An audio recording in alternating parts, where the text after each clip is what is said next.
Hey guys, welcome back to my channel where we explore interesting math questions.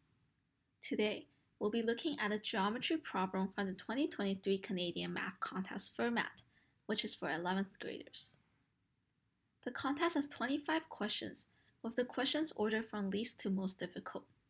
The question that we'll be looking at today is question 24, making it one of the hardest questions on the contest. So the question reads, quadrilateral ABCD has angle BCD equals to angle DAB equals 90 degrees. The perimeter of ABCD is 224 and its area is 2205. One side of ABCD has length 7. The remaining 3 sides have integer lengths.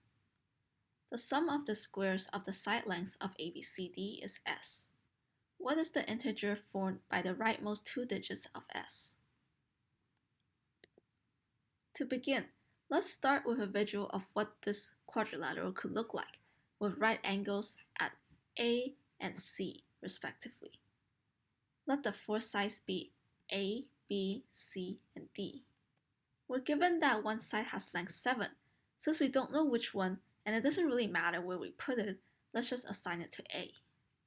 We're also given that the perimeter is 224, so we add up all sides together, and simplifying, we have this. Now let's draw a line from B to D to divide this quadrilateral into 2 right triangles, BCD and BAD. To find the area of this quadrilateral, we add the areas of the 2 triangles, which is 1/2 7 times B plus 1/2 C times D, which would get us this expression equals to the given area, 2205. Then we multiply both sides by 2 to simplify. Now we can again use this hypotenuse to make a third equation, as the 2 right triangles share the same hypotenuse. So adding the squares of these 2 legs is the same as adding the squares of these 2 legs by the Pythagorean theorem. And that gets us this equation over here.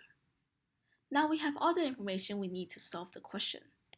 Let's first take a look at the first equation and do some manipulations to it. Moving B to one side, squaring both sides, we get this. Now let's look at the third equation we have, as well as the second one. Do you notice any similarities with this equation we have over here? If you look carefully, you see that the C square and D square over here, since it's equivalent to something in terms of B, we can substitute it into here and get it to express C square plus D square in terms of something B. And the CD here also shows up here.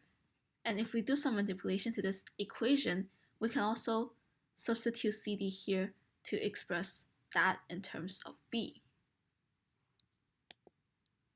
So we first isolate CD here,